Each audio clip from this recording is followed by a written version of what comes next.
afternoon.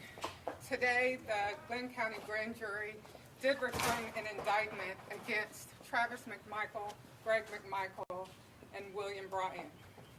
We were able to call in the grand jury that had already been impaneled prior to the judicial emergency.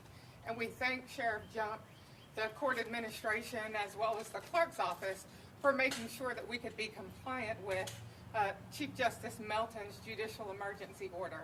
That judicial emergency order allowed us to bring in grand jurors who had already been impaneled, as long as we could do it in a safe way that went with the public health guidelines as well as social distancing.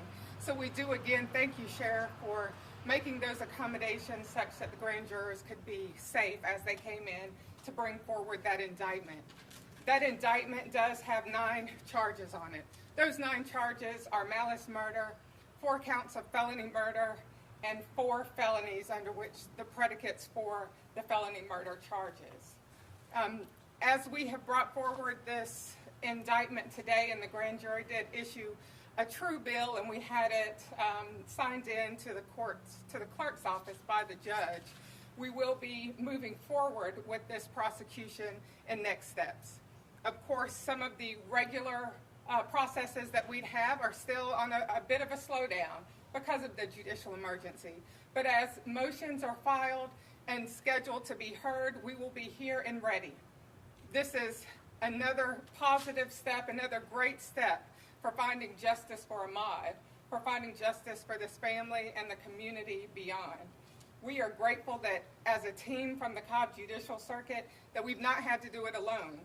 We have had the partnership of Director Reynolds and the Georgia Bureau of Investigations, as well as some resources and assistance from the Department of Justice and United States Attorney Bobby Christine, who's present here today. So we thank you all for coming out so that we could present this again. The family is grateful. They were unable to be here today, but we called them as soon as we got the indictment returned today. I'll take a few questions at this time. Can you speak to the hate bill crime passing the House yesterday and being probably signed into law by the governor? Is that retroactive? Will it affect this case? It is not retroactive. So it has, as you stated, been passed by both houses of the legislature, has not been signed by the governor yet. If this bill had been signed prior to the incident date of this case, then it might be something that we'd be able to look at for this case. But in that it was not, it will not be something that we are able to consider under state law. What's next? What's the next step in the process?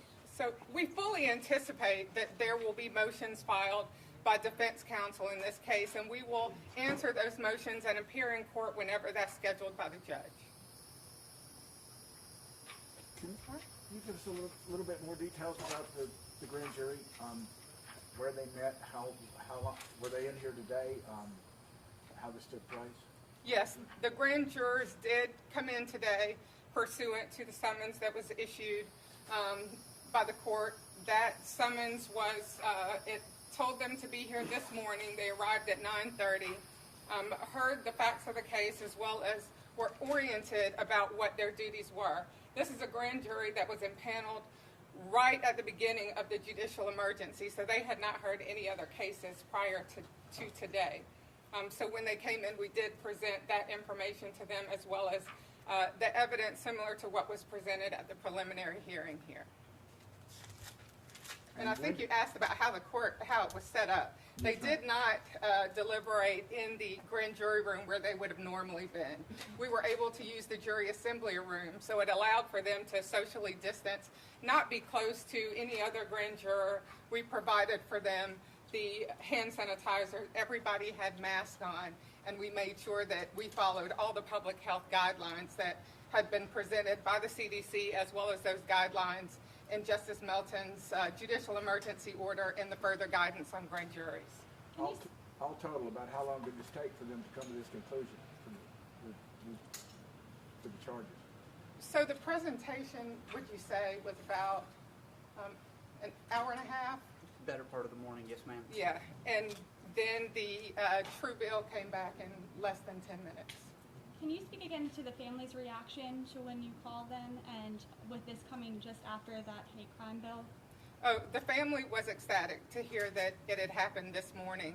Of course, with everything that's going on just around the country, with the judicial emergency that's in place, they had no idea when some of the next steps would happen after the last preliminary hearing. So to get that phone call that we were able to call in a grand jury and to do it safely, and that they returned a true bill, they were extremely happy about that.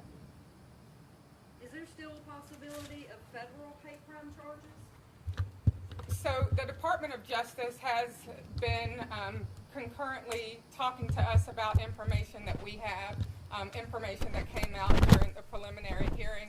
I don't think any decisions have been made as to whether they'll move forward with that, but we know that they have information that we have been able to share a lot publicly through the preliminary hearing, and then after the presentation through the grand jury's indictment. All right, well, thank you all.